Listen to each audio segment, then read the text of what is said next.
नमस्कार, बहुत स्वागत है आप सभी का। मैं हूं आपके साथ नैना यादव, लेकर हाजिर हूं हमारा खास शो आक्रमण में बात करेंगे दुनिया में मौजूद अलग अलग मोर्चों पर युद्ध की तमाम परिस्थितियों की। सबसे ज्यादा चिंता की तस्वीरें आ रही हैं मिडिल ईस्ट से। जी हां, मिडिल ईस्ट में ईरान और अमेरिका एक दूसरे पर आंखें तरे रहे हैं, तो दूसरी तरफ रूस और यूक्रेन के बीच में एक उम्मीद जागी है कि शायद हो सकता है रूस और यूक्रेन के बीच में 4 सालों से चल रहे इस जंग का अंत हो। मध्यस्थता करने की बात कही जा रही है। आखिर क्या मध्यस्थता आएगी और क्या वाकई में शांति अब इन इलाकों में जो लोगों की सिर्फ उम्मीद और सिर्फ ख्वाबों में है, क्या आने वाले वक्त में अब वो उन्हें शांति नसीब होगी?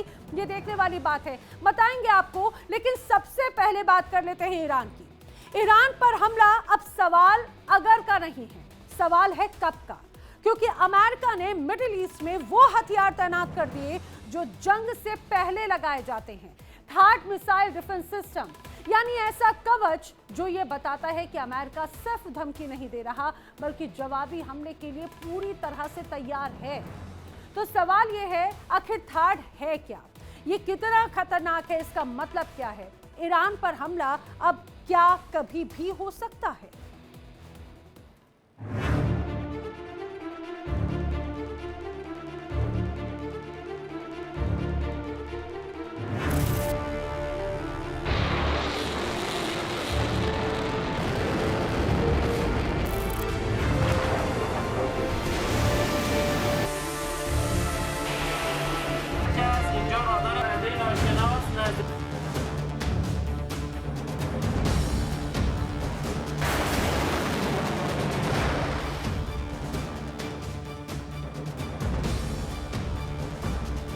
अमेरिका ने ईरान के साथ बढ़ते तनाव के बीच मिडिल ईस्ट में अपनी सैन्य मौजूदगी को तेजी से बढ़ा दिया है।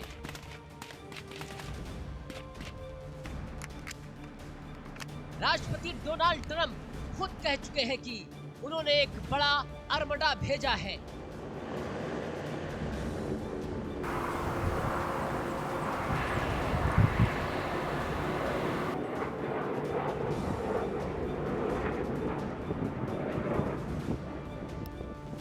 आर्मडा में शामिल है USS Abraham Lincoln aircraft carrier, कई गाइडेड मिसाइल, डिस्ट्रॉयर और F-15E फाइटर जेट्स।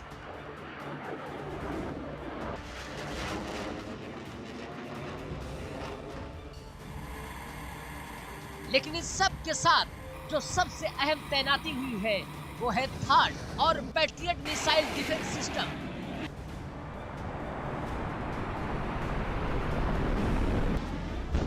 थार्ड का पूरा नाम है terminal high altitude area defence.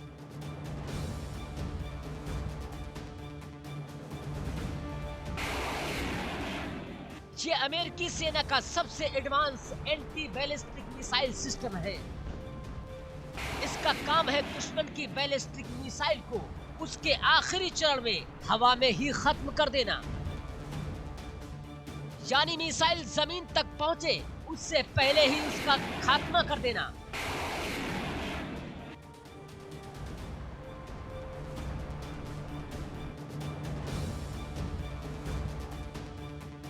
Third की सबसे खास बात यह है कि hit to kill technology.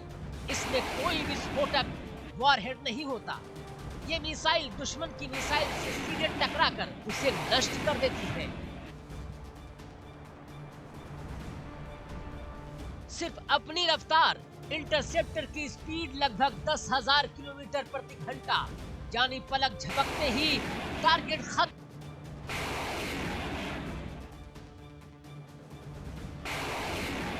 Third की मारक क्षमता, रेंज 150 से 200 किलोमीटर,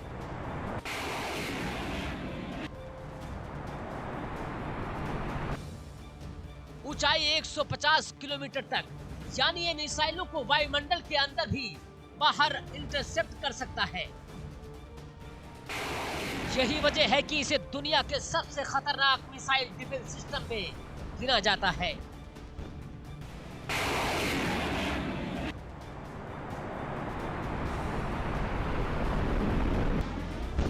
अमेरिका सिर्फ थार्ड पर नहीं रुका, उसने मिडिल ईस्ट में पैट्रियट मिसाइल सिस्टम की अतिरिक्त तैनाती की है।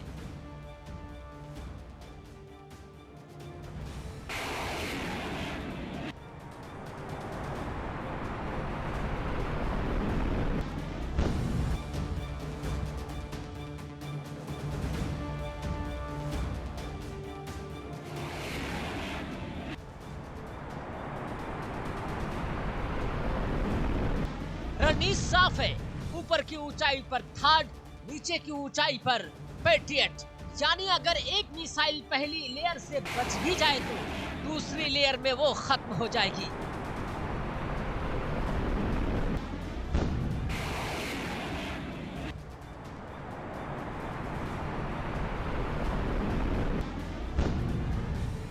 ईरान के पास शॉर्ट और मीडियम रेंज बैलिस्टिक मिसाइल हैं, जैसे शहाब, फतेह और अन्य सिस्टम।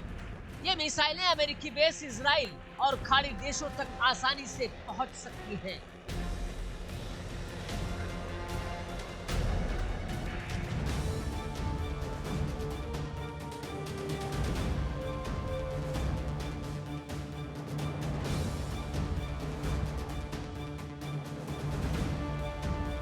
जून 2025 में अमेरिका और इजराइल ईरान के न्यूक्लियर ठिकानों पर हमला कर चुके हैं।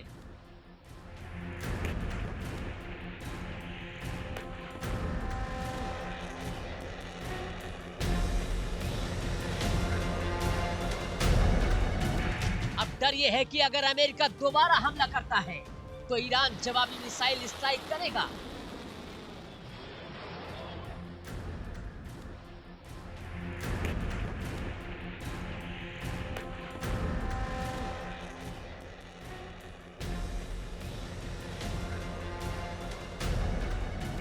और उसी जवाब से बचने के लिए थाड को तैनात किया गया है। कागज पर थाड एक डिफेंसिव सिस्टम है, लेकिन रणनीतिक भाषा में जब कोई देश इतना मजबूत डिफेंस लगाता है तो वो अक्सर हमले की तैयारी कर रहा होता है।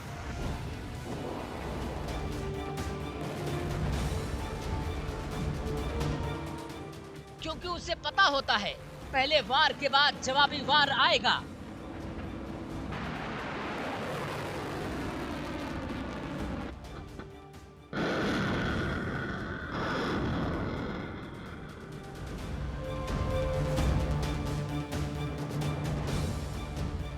और अमेरिका उस जवाबी वार से खुद को सुरक्षित रखना चाहता है।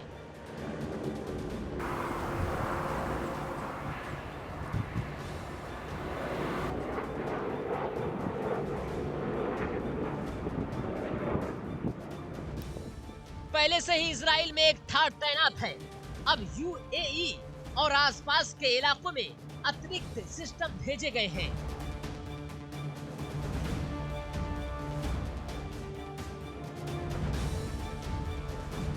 मतलब साफ, अगर जंग होती है तो अमेरिका चाहता है कि उसके सहयोगी देश और उसके सैन्य बेस पूरी तरह सुरक्षित रहे। तो तस्वीर अब बिल्कुल साफ है। थाड की तैनाती ये बताती है कि अमेरिका सिर्फ चेतावनी नहीं दे रहा, वो उस पल की तैयारी कर रहा है जब ईरान जवाब देगा। ट्रंप ने खुद कहा कि हमने आर्मडा भेजा है और उम्मीद है कि इस्तेमाल न करना पड़े।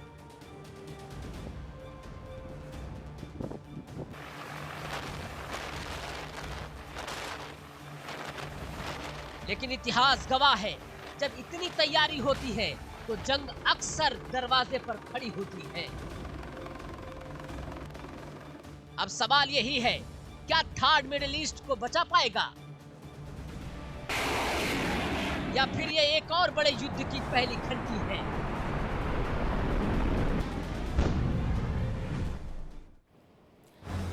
ईरान और अमेरिका के बीच तनाव चरम पर पहुंच चुका है। हालात ऐसे हैं कि कभी भी मिसाइलें आसमान चीरती हुई बरस सकती हैं। समंदर में अमेरिकी युद्धपोत तैनात हैं, आसमान में फाइटर जेट्स गश्त कर रखे हैं और जमीन पर मिसाइल डिफेंस सिस्टम एक्टिव है। अमेरिका की धमकियों के जवाब में ईरान ने भी साफ कर दिया है कि अगर हमला हुआ तो जवाब विनाशकारी होगा। यानी जंग अब सिर्फ चेतावनी नहीं रही, एक चिंगारी और पूरा मिडिल ईस्ट आग में झुलस सकता है। सवाल यही है, क्या बातचीत आखिरी वक्त पर बाजी पलट देगी या फिर दुनिया एक और तबाही का मंजर देखने वाली है?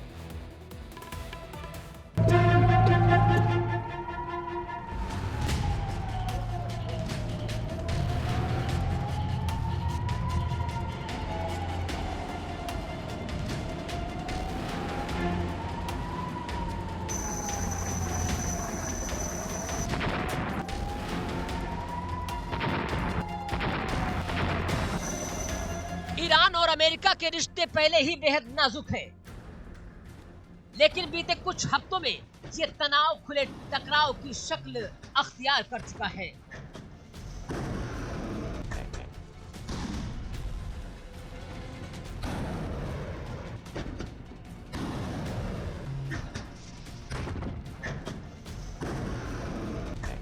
ईरान में सरकारी विरोध प्रदर्शन अब सिर्फ विरोध नहीं बल्कि एक बड़े जन आंदोलन में बदल चुके हैं। सड़कों पर लाखों लोग सरकार के खिलाफ नारे और जवाब में सुरक्षा बलों की सख्ती है।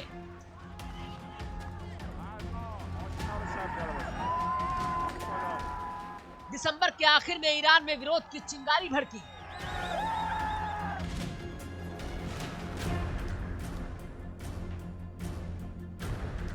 शुरुआत हुई महंगाई, बेरोजगारी और गरीबी से, लेकिन जल्दी ये आंदोलन इस्लामिक गणराज्य के खिलाफ खुले विद्रोह में तब्दील हो गया।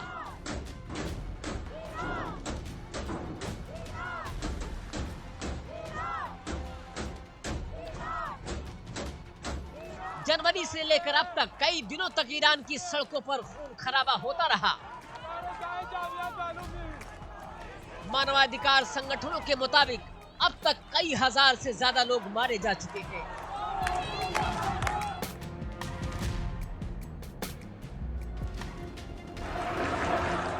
हजारों गिरफ्तार किए जा चुके हैं, कई को फांसी की सजा। ईरान में प्रदर्शनकारियों की मौतों को लेकर अमेरिका ने तेवर सख्त किए।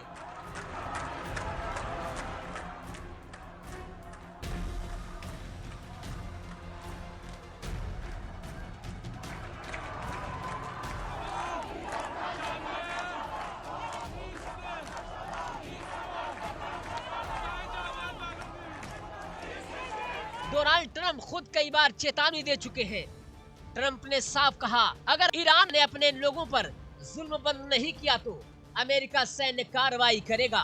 यहाँ तक कि ट्रंप ने ईरानियों से सरकारी संस्थानों पर कब्जा करने तक की अपील कर दी थी।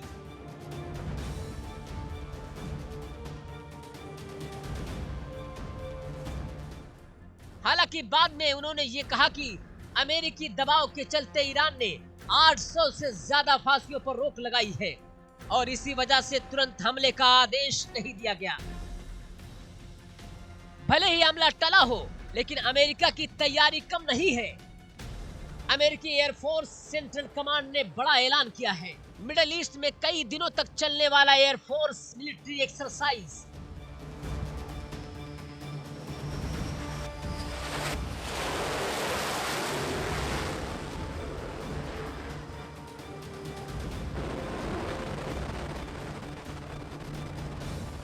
इस अभ्यास का मकसद बताया गया लड़ाकू हवाई ताकत को तैनात करने और लंबे समय तक बनाए रखने की क्षमता दिखाना।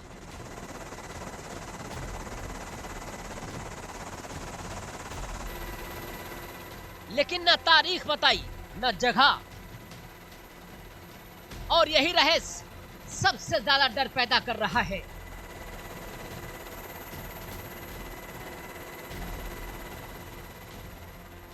इसी बीच ईरान के दरवाजे पर समंदर का दैत्य दस्तक दे चुका है, यानी कि USS Abraham Lincoln carrier strike group middle east पहुंच चुका है।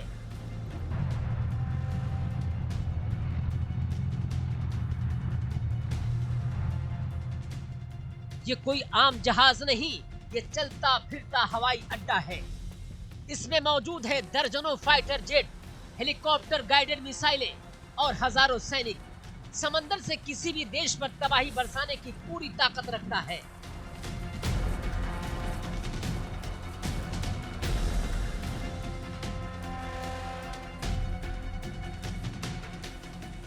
अब्राहम लिंकन कैरियर अमेरिका की सबसे ताकतवर सैन्य संपत्तियों में से एक है।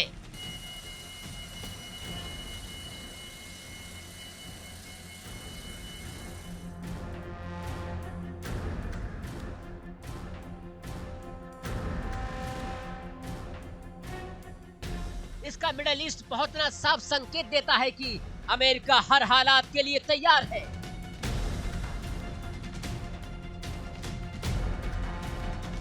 पहले से ही इस इलाके में अमेरिकी बेस और सैनिक मौजूद हैं, लेकिन इस कैरियर के आने से ताकत कई गुना बढ़ गई है और ये सब ईरान के बिल्कुल पास है।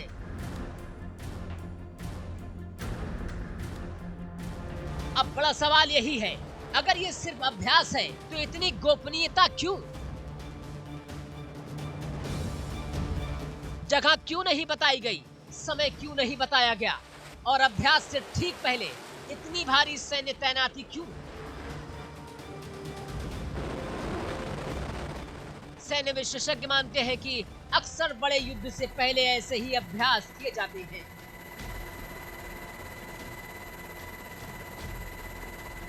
ताकि दुश्मन को ताकत का अंदाजा भी हो और डर भी।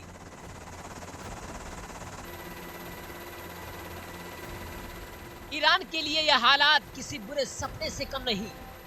एक तरफ देश के अंदर विद्रोह है, दूसरी तरफ अमेरिकी सेना दरवाजे पर है।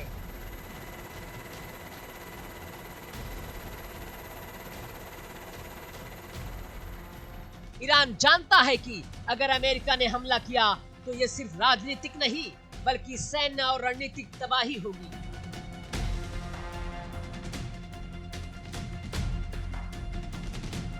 तो मिडिल ईस्ट की तस्वीर अब बेहद साफ है। अभी जंग नहीं, लेकिन जंग का माहौल पूरी तरह तैयार है।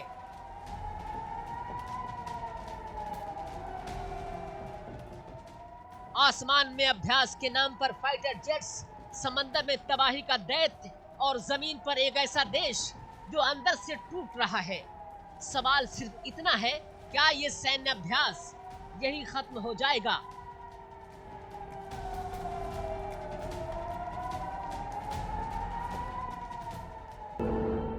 या फिर यही अभ्यास ईरान पर अगले हमले की पहली झलक है?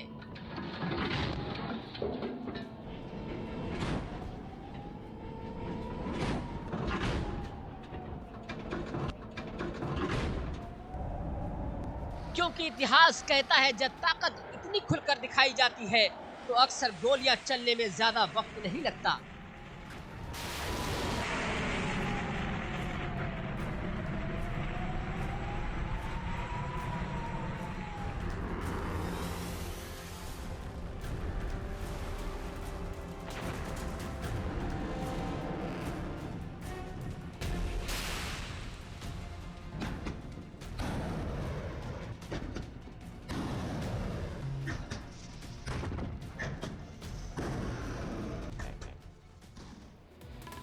और आइए बात कर लेते हैं इस समय की एक बड़ी खबर की। वॉर ब्रेकिंग ईरान और अमेरिका के तनाव से जुड़ी हुई ही है। ईरान पर हमले को लेकर इजराइल की भी बड़ी तैयारी है।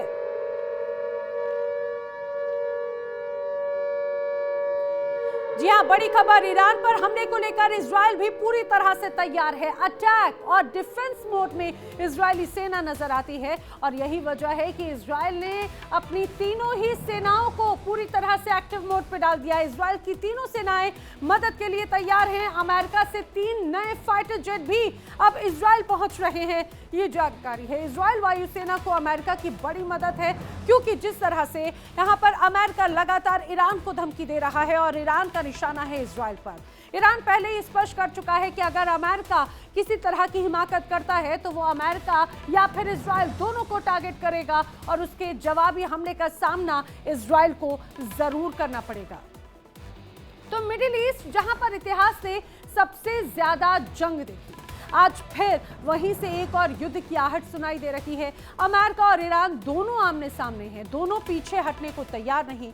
और सबसे खतरनाक बात यह है कि शांति की कोई पहल किसी भी तरफ से नजर तक नहीं आती। अमेरिका लगातार ईरान की घेराबंदी कर रहा है, तो वहीं ईरान ने भी खुले शब्दों में चेतावनी दे दी है कि अगर हमला हुआ तो अंजाम होगा भयानक। तो सवाल ये, क्या ये सिर्फ बयानबाजी है या फिर दुनिया एक और युद्ध की तरफ तेजी से बढ़ रही है?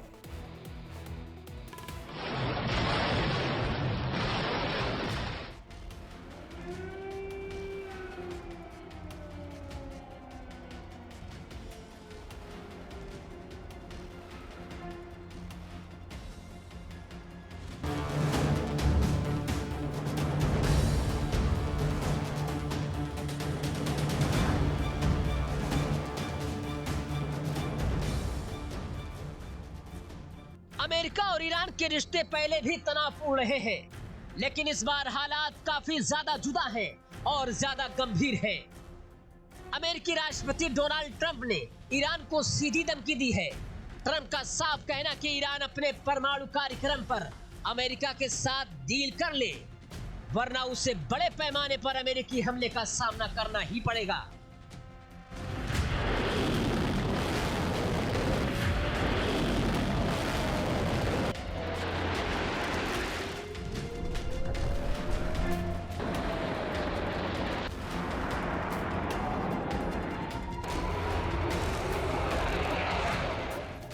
डोनाल्ड ट्रंप ने कहा, एक बड़ा जंगी बेड़ा मिडिल ईस्ट की तरफ बढ़ रहा है। ईरान के लिए समय खत्म हो रहा है।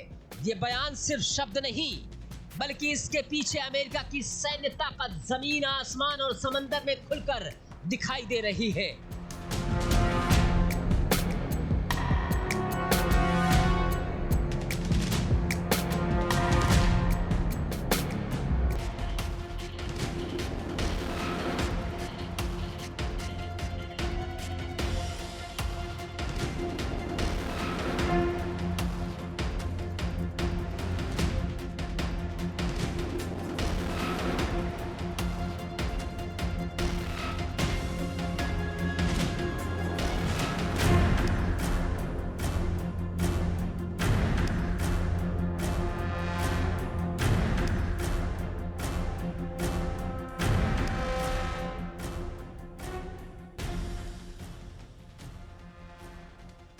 Aircraft carrier, destroyer, fighter jets और मिसाइल डिफेंस सिस्टम। अमेरिकी धमकी के जवाब में ईरान भी चुप नहीं बैठा। ईरान ने साफ शब्दों में चेतावनी दी, अगर अमेरिका ने कोई भी सैन्य ऑपरेशन किया तो जवाब जोरदार होगा, खतरनाक होगा।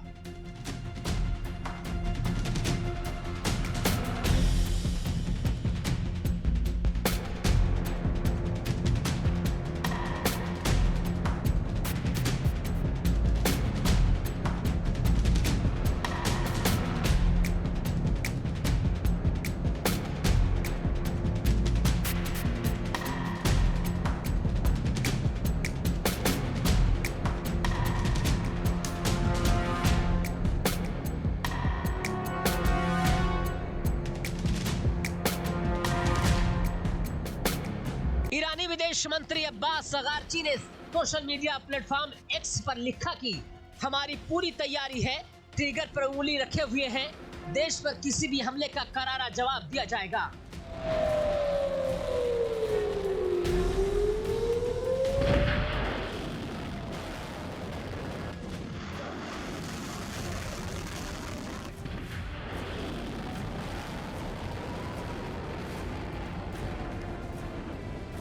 अरागची का बयान सिर्फ कूटनीतिक प्रतिक्रिया नहीं है, ये एक सैन्य चेतावनी है, जिसका मतलब साफ है, ईरान युद्ध के लिए मानसिक और सैन्य रूप से तैयार है।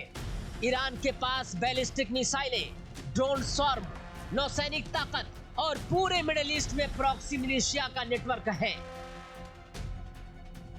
अगर जंग छिड़ी तो लड़ाई सिर्फ अमेरिका और ईरान तक महदूद नहीं रहेगी।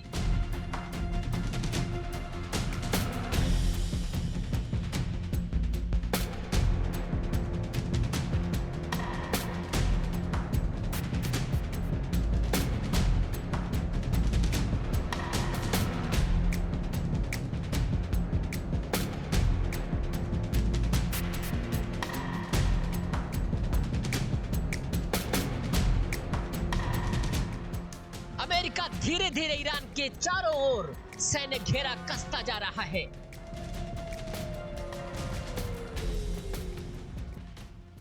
खाड़ी देशों में अमेरिकी बेस इजराइल के साथ मिसाइल डिफेंस सहयोग,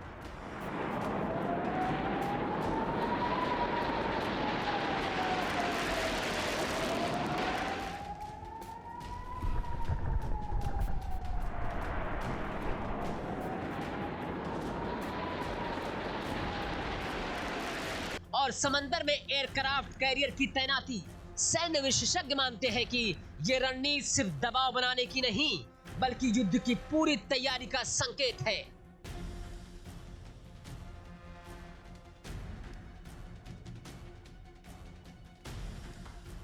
इस पूरे टकराव की जड़ है ईरान का परमाणु कार्यक्रम। अमेरिका का आरोप है कि ईरान परमाणु हथियार बनाने की दिशा में तेजी से बढ़ रहा है।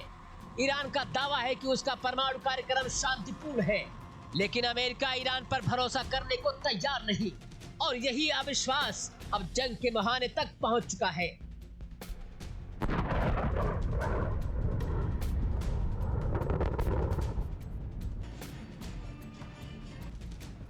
अगर अमेरिका और ईरान के बीच सीधा युद्ध हुआ तो असर सिर्फ 2 देशों तक सीमित नहीं रहेगा। तेल की कीमतें आसमान तो छुएंगी, स्ट्रेट ऑफ हॉर्मुज बंद हो सकता है, मिडिल ईस्ट आग में झुलस सकता है, और दुनिया की अर्थव्यवस्था एक बड़े झटके में डूब सकती है।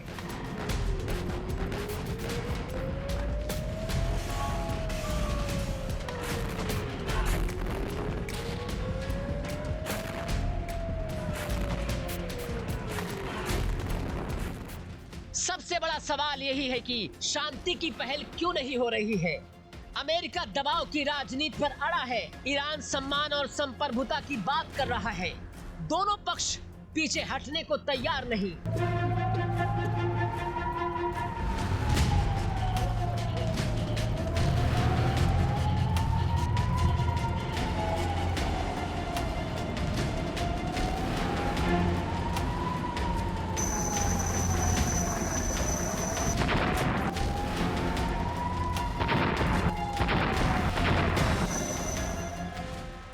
जब कूटनीति चुप हो जाती है तो हथियार बोलने लगते हैं। तो तस्वीर बिल्कुल साफ है।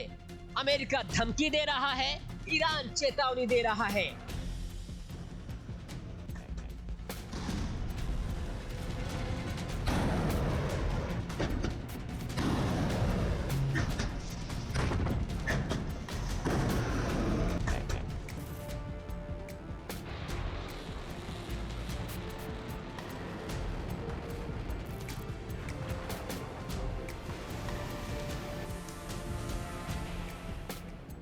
और मिडिल ईस्ट एक बार फिर युद्ध के मुहाने पर खड़ा है।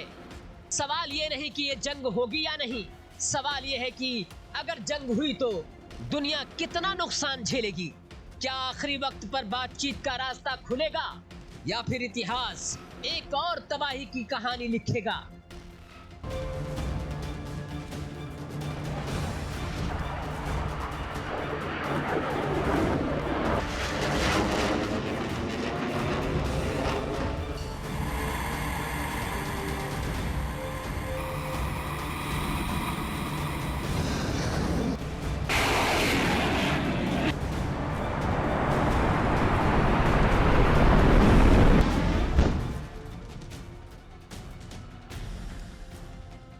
क्योंकि जब 2 जिद्दी ताकतें आमने सामने होती हैं तो सबसे पहले इंसानियत की हार होती है।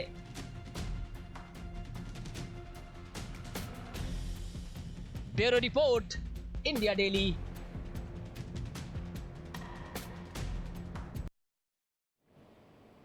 यूक्रेन की जमीन पर आज सांसों से ज्यादा गोलियां बरस रही हैं। यहां पर सांस लेना दूभर हो गया है और हर शहर एक बंकर बन चुका है।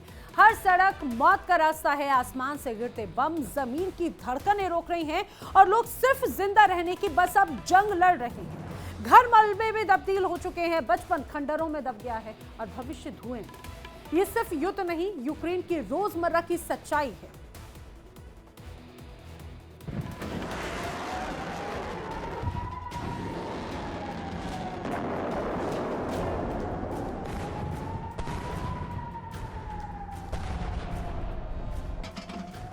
आज यूक्रेन की जमीन सिर्फ गोलियों की आवाज सुन रही है।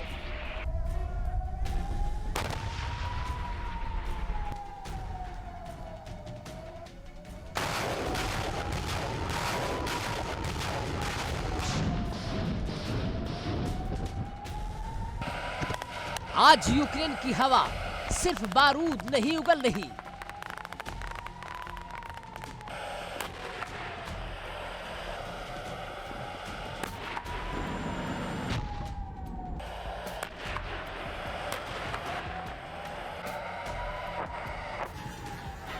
आज यूक्रेन की मिट्टी चीख चीख कर तबाही का मरसिया पड़ रही है।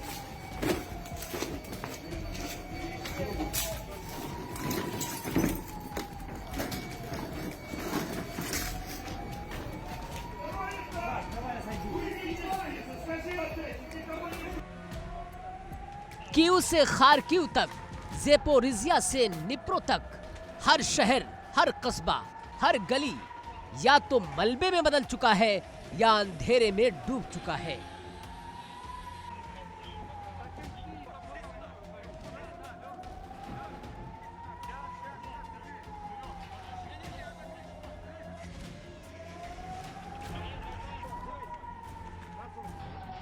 रूस और यूक्रेन के बीच पिछले 4 सालों से जारी युद्ध अब शांति नहीं, विनाश से बात कर रहा है। बीते कुछ दिनों में इस जंग ने ऐसा मोड़ लिया है जिसने पूरी दुनिया की नींद उड़ा दी है। रूस ने खेरसोन में यूक्रेनी यूएवी यानी ड्रोन फैक्ट्री पर इस्कंदर एम बैलिस्टिक मिसाइलों से सीधा हमला किया। पल भर में फैक्ट्री तबाह, धुआं, आग और मलबा ही बाकी रह गया।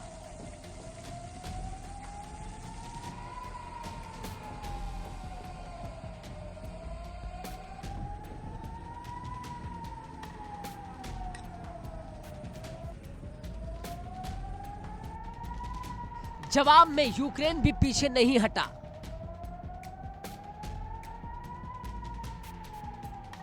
यूक्रेनी Mi-24 अटैक हेलीकॉप्टरों से रूसी ठिकानों पर रॉकेट की बारिश कर दी गई।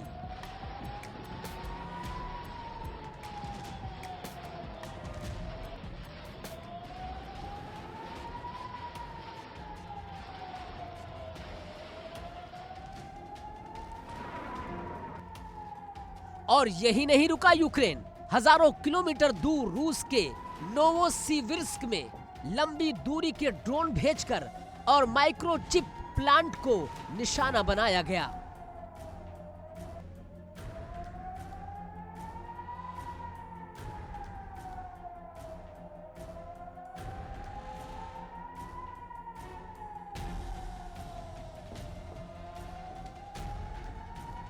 नतीजा ये रहा कि भीषण आग, कई घंटों तक जलते कारखाने, रूस के भीतर तक युद्ध की आंच पहुंची।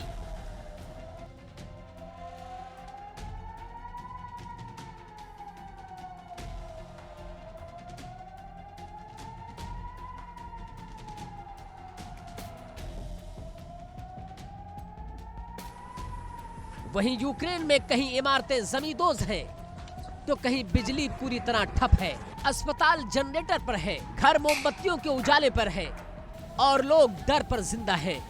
युद्ध ने बचपन छीना, भविष्य छीना और अब रोशनी भी छीनने की तैयारी में है।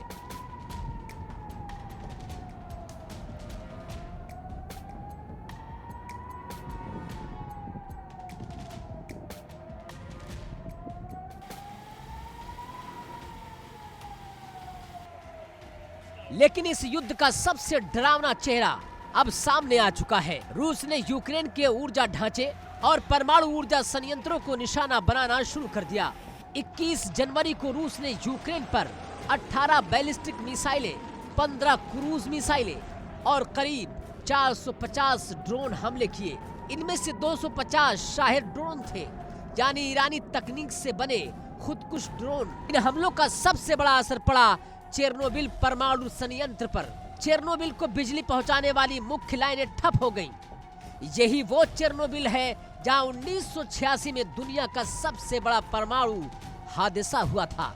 आज वहां बिजली उत्पादन बंद है, लेकिन खतरा खत्म नहीं हुआ।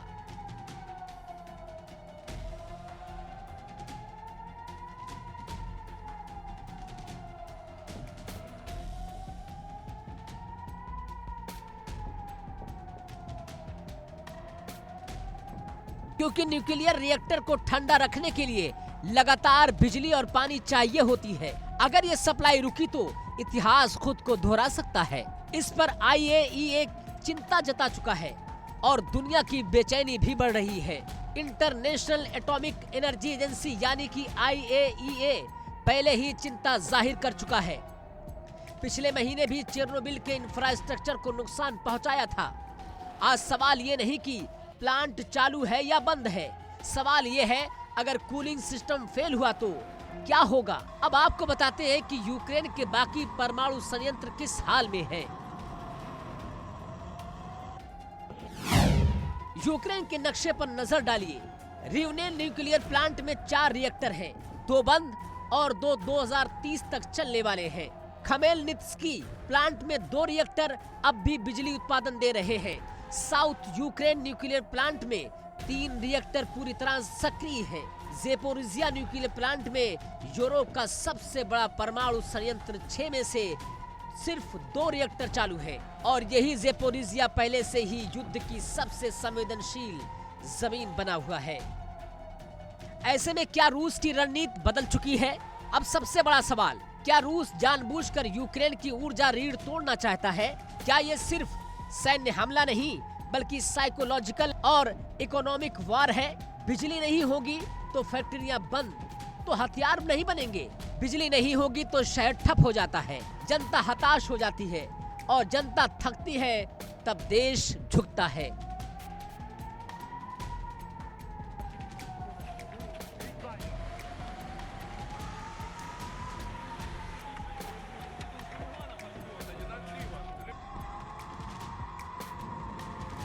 अगर यूक्रेन के किसी भी न्यूक्लियर प्लांट में गंभीर हादसा हुआ तो रेडिएशन सीमाएं नहीं देखेगा। यूरोप, रूस, यहाँ तक कि एशिया तक इसका असर पहुंच सकता है। यानी ये युद्ध अब सिर्फ 2 देशों का नहीं रहा।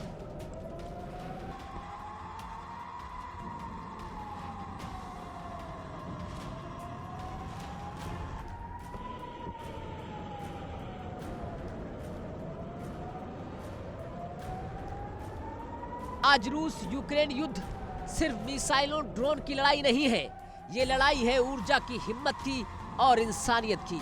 रूस अगर रणनीति के तहत ऊर्जा और परमाणु ढांचे को निशाना बना रहा है तो ये युद्ध नहीं, सभ्यता के साथ खेला गया जुआ है।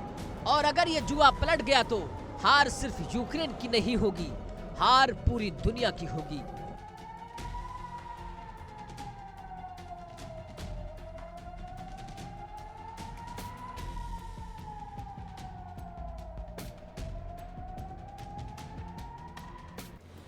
और इस बीच एक और बड़ी खबर, रूस और यूक्रेन के बीच जारी तनाव से जुड़ी हुई। रूस ने यूक्रेन पर बहुत बड़ा हमला किया है।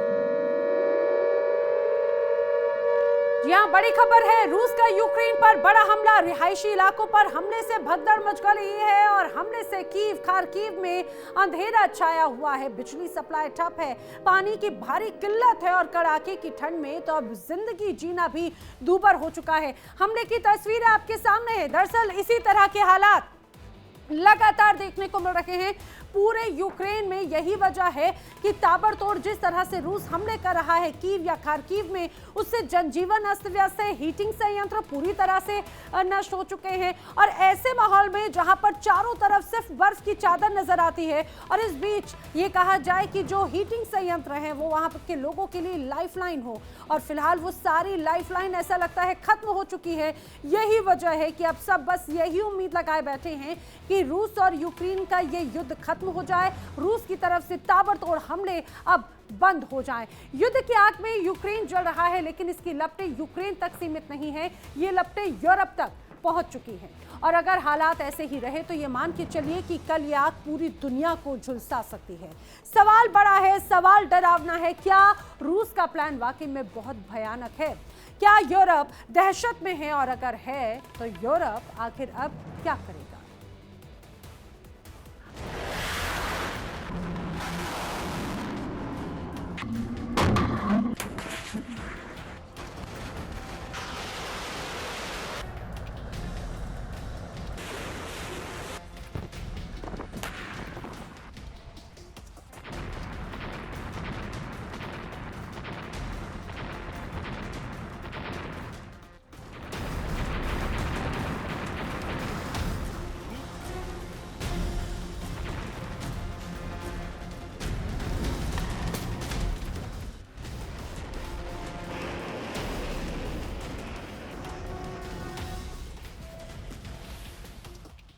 आज जो कुछ यूक्रेन में हो रहा है वो सिर्फ एक देश पर हमला नहीं।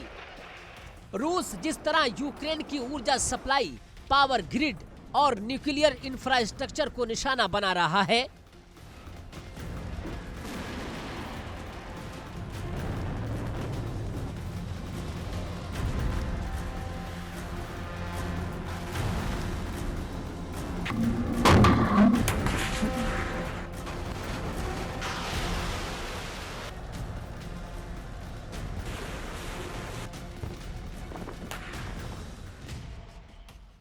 उसका सीधा संदेश यूरोप के लिए है।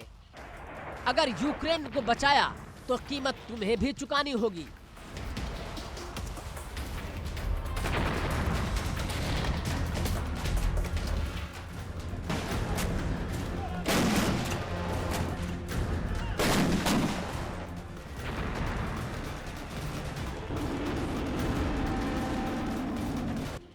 पुतिन की ये रणनीति टैंकों से ज्यादा डर और दबाव का हथियार है।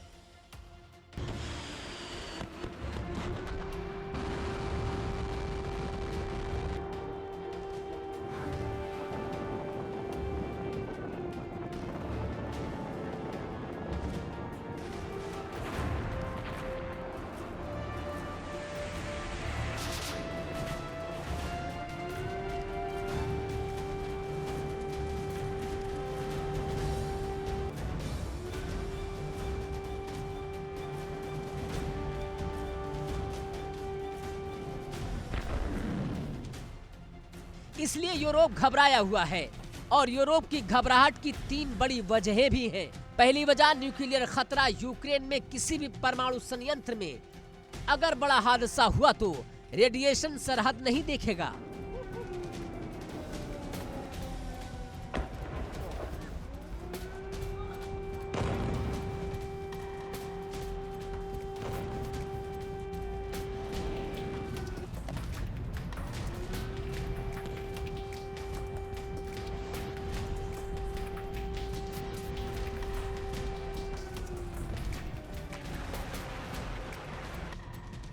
चेरनोबिल का हश्र यूरोप ने देखा है और वही डर आज फिर जाग उठा है।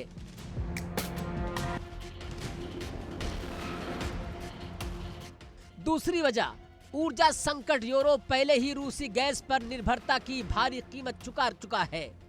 अगर यूक्रेन की ऊर्जा व्यवस्था पूरी तरह ढह गई तो इसका असर यूरोप की बिजली, गैस सप्लाई और इंडस्ट्रियल प्रोडक्शन पर असर पड़ेगा। यानी यूक्रेन की अंधेरी रातें यूरोप के घरों तक अंधेरा फैला सकती है।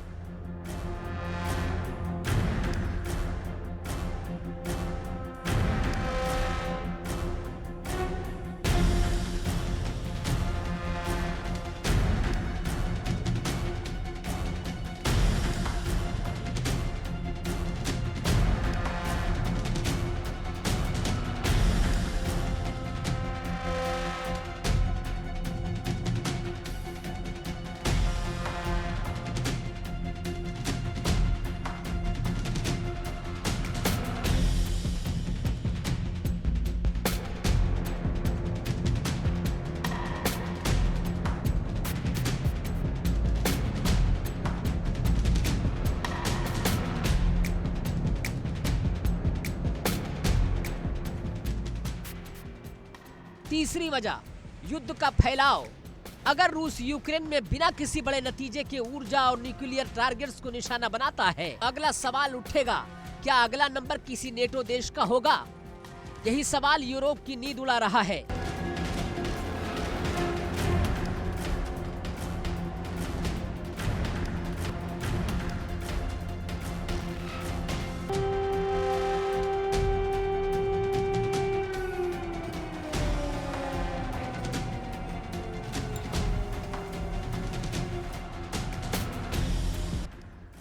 पुतिन का संदेश साफ है, ये युद्ध सिर्फ फ्रंट लाइन पर नहीं लड़ा जा रहा है।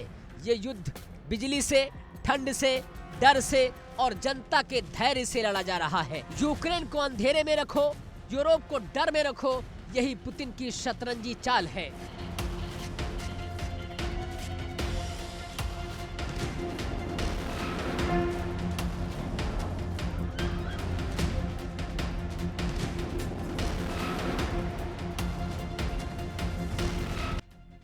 अब सवाल ये है कि यूरोप करेगा क्या? पहला जवाब और सख्त प्रतिबंध। यूरोप रूस पर और कड़े प्रतिबंध लगा सकता है, लेकिन सच्चाई ये है कि प्रतिबंध रूस को धीमा कर सकते हैं, रोकते नहीं।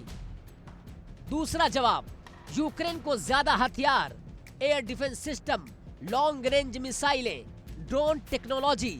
यूरोप और नेटो यूक्रेन को और मजबूत बनाने की तैयारी में है, लेकिन ये रास्ता युद्ध को और लंबा और खतरनाक बना सकता है। तीसरा जवाब, न्यूक्लियर रेड लाइन। यूरोप और नेटो एक साफ संदेश दे सकते हैं, अगर किसी भी न्यूक्लियर प्लांट को जानबूझकर तबाह किया गया तो इसे रेड लाइन माना जाएगा, यानी फिर जवाब सिर्फ बयान का नहीं होगा। यूरोप सीधे युद्ध में उतरेगा? यही सबसे बड़ा और सबसे खतरनाक सवाल है। फिलहाल यूरोप सीधे युद्ध से बचना चाहता है, क्योंकि रूस से सीधी टक्कर यानी नेटो बनाम रूस, और वो मतलब विश्व युद्ध की दहलीज होगी। यूरोप इसी डर और मजबूरी के बीच फंसा हुआ है। आज यूक्रेन की जमीन बम झेल रही है, लेकिन यूरोप की जमीन डर झेल रही है। पुतिन की प्लानिंग सिर्फ यूक्रेन को तोड़ने की नहीं, ये यूरोप की हिम्मत, नेटो की एकता और दुनिया की धैर्य की परीक्षा है। अगर दुनिया चुप रही तो आग बढ़ेगी, और दुनिया ज्यादा कड़ी हुई तो टकराव बढ़ेगा। यही वजह है कि आज यूरोप सख्ते में है और पूरी दुनिया सांस रोक कर देख रही है कि अगली चाल कितनी भयानक होगी।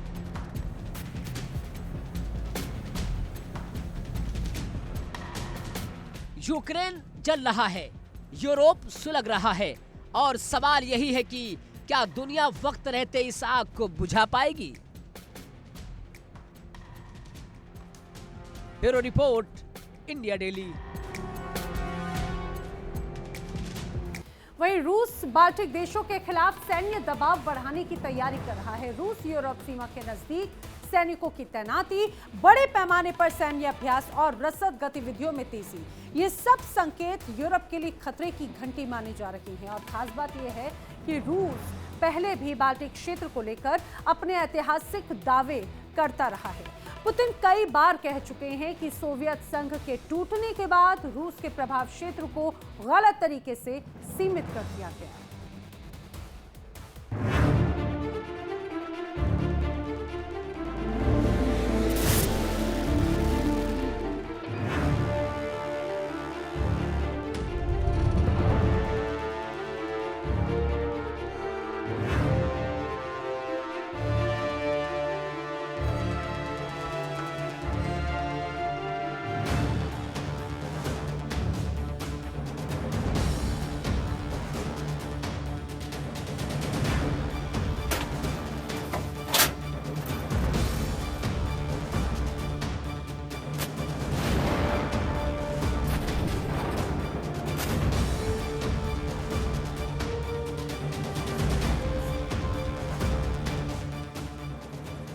यूरोप में बेचैनी बढ़ती जा रही है। नेटो ने पहले ही पूर्वी यूरोप में अपनी मौजूदगी बढ़ा दी है।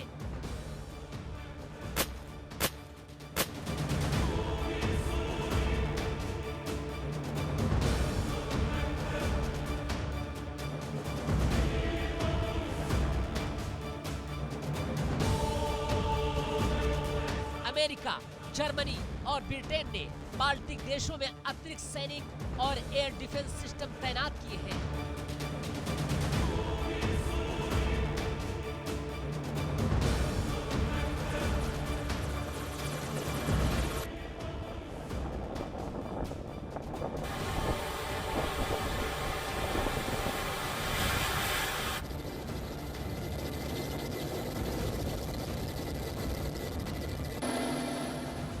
सवाल ये नहीं कि क्या युद्ध होगा, सवाल ये भी है कि क्या पुतिन सैन्य दबाव, हाइब्रिड वारफेयर और मनोवैज्ञानिक रणनीति के जरिए यूरोप की परीक्षा लेने जा रहे हैं।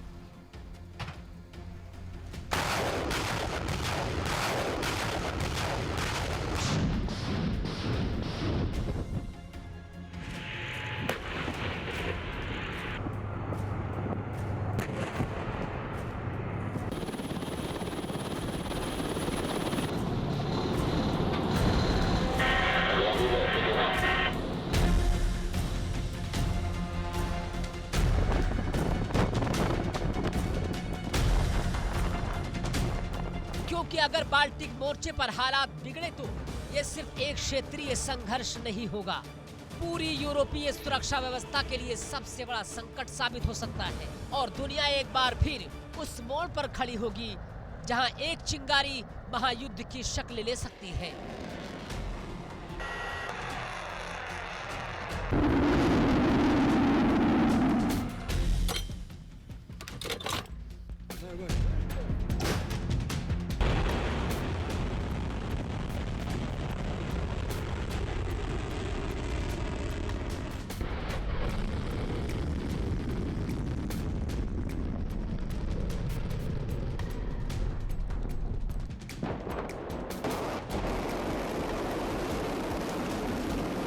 अगर बाल्टिक देशों एस्टोनिया, लातविया और लिथुआनिया पर दबाव या हमला होता है तो मामला सीधा नेटो बनाम रूस के टकराव में बदल सकता है।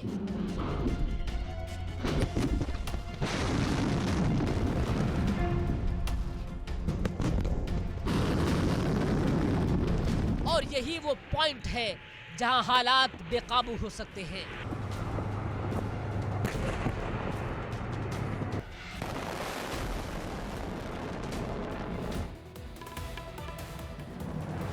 और यहाँ पर वक्त एक ब्रेक का है और इंडिया डेली अब आपके स्मार्ट टीवी पर भी मौजूद है। इंडिया डेली 24/7 अब आप लाइव देख सकते हैं इन सभी प्लेटफॉर्म्स पर।